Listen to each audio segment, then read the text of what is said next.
Buenas noches, bienvenidos a Signo Pesos, la economía al alcance de su pantalla. Comenzamos esta misión hablando del importante crecimiento que ha tenido el ahorro pensional de todos los colombianos en el último año. Esto a través de las 4 compañías que administran este dinero. Henry González entrevistó a Andrés Velasco, él es el presidente de Asofondos. Adelante, Henry.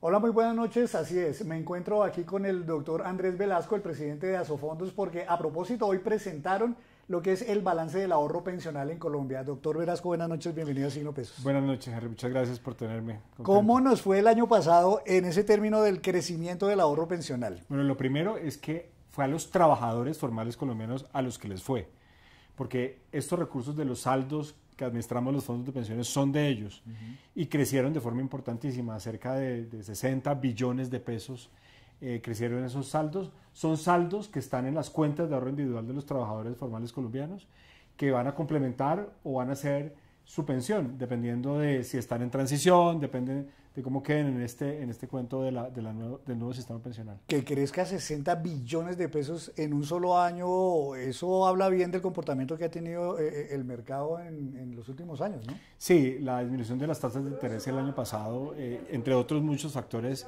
le permitieron a los administradores generar valor para estos ahorradores colombianos. Y las noticias son pues muy positivas.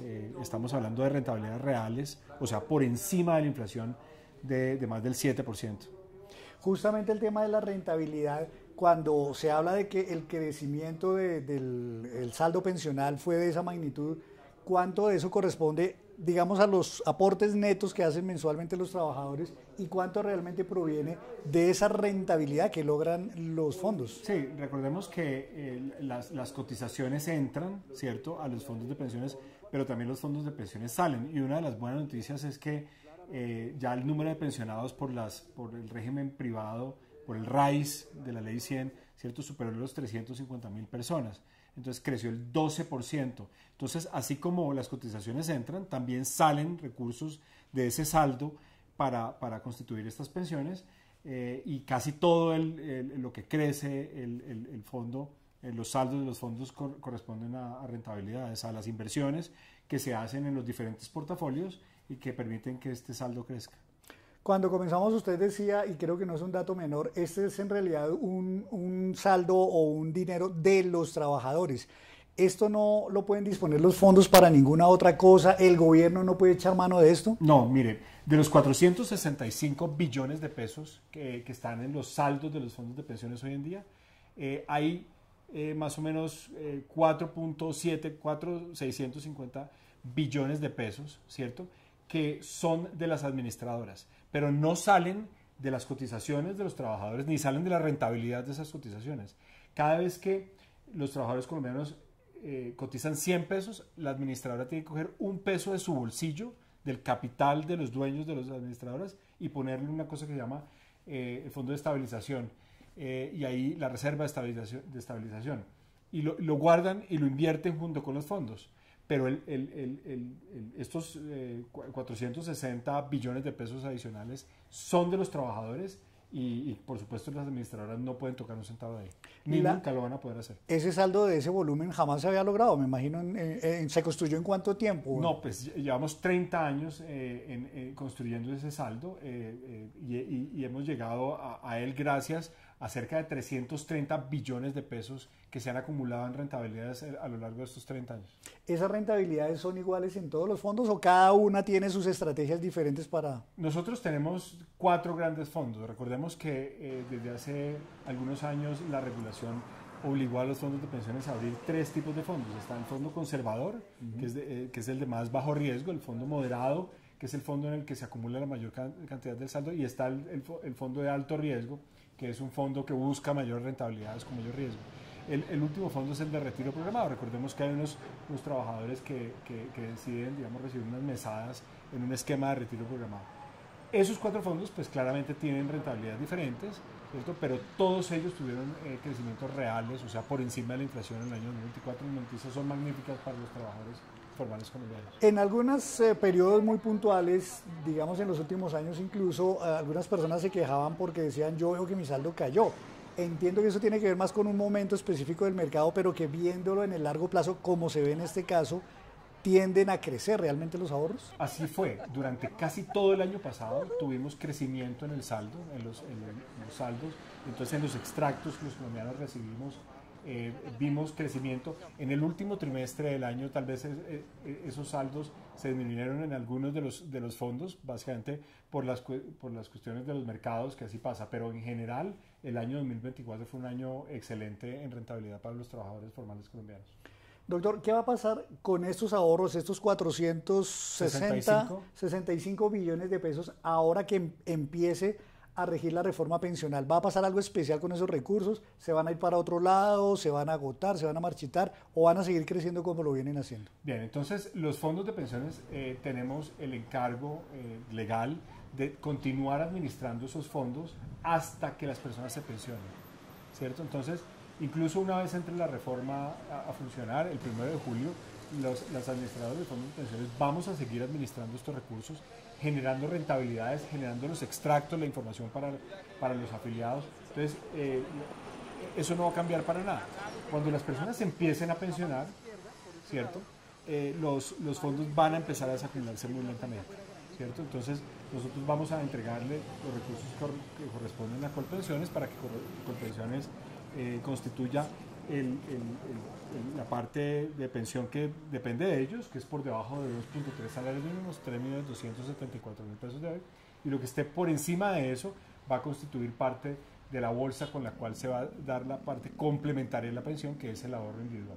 Esa parte complementaria, doctor, aun cuando ahora va a ser más poquito, digamos, porque pues va a ser lo que esté por encima de 2.3 salarios mínimos, igual los fondos van a seguir invirtiendo, la va a seguir creciendo, va a ser un muy buen complemento de la pensión que se obtenga en Colpensiones. Esa es la idea. La parte complementaria de ese ahorro hecho hasta el 30 de junio de este año, del 2025, continuará siendo invertido en los perfiles que la regulación pues, disponga para esto, tratando de buscar rentabilidades importantes para los trabajadores colombianos. En los últimos 20 años, la rentabilidad de los fondos de pensiones ha sido cercana al 7%, rentabilidad real por encima de la inflación. Entonces, así los fondos podemos mostrar que se consolida la promesa de valor del ahorro individual. El ahorro individual paga en Colombia. La entrada en vigencia de la reforma pensional probablemente va a desmejorarle un poco las expectativas a algunas personas, a otras quizás se las mejore. En cualquier caso, lo recomendable sería ahorrar voluntariamente en un fondo para complementar esa pensión, sea que se me desmejore o no. Sí, recordemos que una de las características del nuevo sistema pensional es que los subsidios del gobierno van a estar acotados hasta 2.3 salarios mínimos. Antes, una persona se podía pensionar por 10, por 20 salarios, por 25 salarios mínimos. Y aún así había un subsidio. Y había un subsidio que es casi el 100%. Claro. Entonces, esos subsidios se van a acotar a 2.3 salarios mínimos y en esa medida los jóvenes colombianos que ganan y que cotizan por encima de 2.3 salarios mínimos, la recomendación es que empiecen a buscar vehículos de ahorro de largo plazo. Un excelente lugar es las pensiones voluntarias, en donde hay beneficios tributarios, pero también los fondos de pensiones, utilizando la licencia que nos va a dar el gobierno nacional a través de la reglamentación, vamos a empezar a ofrecer vehículos de ahorro de largo plazo para que los colombianos completen su pensión. Hablando de la reforma pensional, doctor Velasco, se fue la ministra de Trabajo, bueno, al igual que muchos otros ministros renunciaron también. ¿En qué queda la implementación de esa reforma pensional? ¿Estamos, digamos, con la garantía de que va a entrar a regir como se preveía o eventualmente vamos a empezar a ver retrasos y carreras y problemas, digamos, en esa marcha? Pues nosotros estamos totalmente invertidos en la implementación de la reforma, incluso desde antes de la sanción presidencial estamos trabajando para poner a punto los sistemas de información que rodean el sistema pensional colombiano. Eso funciona desde Asofondos. Nosotros tenemos unos cronogramas fijados con el Ministerio de Trabajo en el contexto de unas mesas técnicas de seguimiento operativo. Esperamos que si es el caso de que la ministra Ramírez finalmente sale, yo hasta ahora conozco que ha presentado su carta de renuncia, pero si es el caso de que haya otro ministro, esperamos que no haya mayores traumatismos. Nosotros vamos a estar muy en contacto con ustedes y a través de ustedes con los colombianos para contarles cómo este proceso de intermediación. No estamos tranquilos, Henry, no estamos tranquilos, estamos bajo estrés. Esto es una reforma pensional que ha sido muy difícil de implementar. Se han invertido cuantiosos recursos. Una administradora de pensiones reportaba en un medio de comunicación hace unos pocos días que se han invertido más de 10 millones de dólares solamente en una de las 4. Desde Asofondos estamos haciendo también lo propio. Lo importante es que los colombianos estén atentos porque nosotros vamos a estarles contando cómo va ese proceso. Hasta ahora las cosas van más o menos en línea con lo esperado. Nosotros tenemos un avance esperado de nuestra relación con Colpensiones, de nuestras conexiones con Colpensiones, de cerca del 30%, y estamos un poco por debajo de ese 30%, pero estamos bien. En cuanto a las mejoras que nosotros hemos realizado y que tenemos que realizar desde Asofondos, el objetivo debería estar más o menos en 53%, estamos en un 52%. Necesitamos que la reglamentación salga lo antes posible. Hace falta por reglamentar cerca del 70-80% de la reforma para tener toda la información necesaria para completar este proceso de implementación, hacer las pruebas y estar listos el 1 de julio del año 2025. Bueno, doctor Velasco, muchas gracias, que así sea, que todo siga saliendo bien, y muchas gracias por estar en Signo Pesos. Henry, feliz siempre de acompañarlos y a sus órdenes para cuando nos necesiten. Muchas gracias. Las prioridades laborales para los colombianos están cambiando. Ahora no necesariamente buscan un mayor salario, sino incentivos emocionales, como el horario y flexibilidades que se ajusten a sus necesidades familiares. Les contamos cuál es el panorama para los empresarios. A la hora de buscar y aceptar un trabajo, los colombianos tienen nuevas prioridades. Tenemos en cuenta nuestro crecimiento y también el bienestar de nuestra familia, porque hace parte integral de nuestra vida. Flexibilidad laboral, poder tener un ambiente laboral adecuado, que no sea lleno de estrés. El salario emocional, flexibilidad laboral, trato digno, fomento del desarrollo profesional, entre otros aspectos, motivan a los trabajadores de hoy. Provokers, una empresa de consultoría, evaluó este tema. El 65% nos decía que quiere ser reconocido por lo menos en cada 2 o cada 3 meses. Y esto pues se vuelve un tema fundamental para las compañías porque tienen el reto de poder hablar y poder educar a estos líderes también para que haya un feedback constante a sus colaboradores. Los trabajadores hablan de los sacrificios que hacen por su trabajo. El 60% dice que sacrificó tiempo de calidad con su familia. El 30% sacrificó viajes y entretenimiento. Y el 10% sacrificó el cuidado de su salud. El equilibrio entre la familia y el trabajo. Parte de lo que hablaban dentro de este equilibrio es la flexibilidad laboral, ¿no? El hecho de que puedan tener la posibilidad de trabajar híbrido, unos días en casa, otros días en la oficina, de poder un poco manejar sus horarios. Ahora, entre los desafíos que enfrentan las empresas en América Latina está conseguir personal capacitado y que dure en las organizaciones. Según el informe de THT, el 25% de las empresas no le dan importancia a esas prioridades de los trabajadores, lo que hace que renuncien pronto. Muchas veces las personas no renuncian a la empresa, renuncian al jefe. Entonces hay que formar a los directivos en liderazgo, en inteligencia emocional, fomentar una cultura del trato digno. Además, recomienda que las organizaciones atiendan con actividades de bienestar, de apoyo emocional, de coaching, de mentoring, para que los colaboradores pues estén mejor, sean más sanos mental y emocionalmente y más productivos en el trabajo. Equilibrio entre trabajo y familia y empleados mejor capacitados hacen parte de la nueva realidad laboral. De otro lado, el aeropuerto El Dorado recibió el premio a la excelencia operativa, en la que, entre otras, exaltan su manejo en materia de tráfico aéreo, el menor impacto a todos los pasajeros por los retrasos y que se da en un muy buen momento teniendo en cuenta que las reservas aéreas y el turismo en nuestro país crece de manera considerable. La compañía británica Cirium analizó varios factores a la hora de escoger al aeropuerto El Dorado para entregarle el galardón a la excelencia operativa.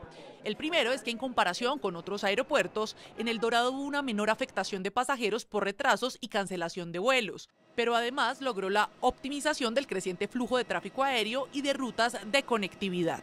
Esto parte pues de un trabajo operacional que hacemos muy exhaustivo y resalta la labor que están haciendo las más de 35.000 personas que trabajan en el aeropuerto. Tuvimos la noticia de que cerramos el año 2024 movilizando 45.8 millones de pasajeros. Esto nos convierte en el aeropuerto más transitado en pasajeros de Latinoamérica.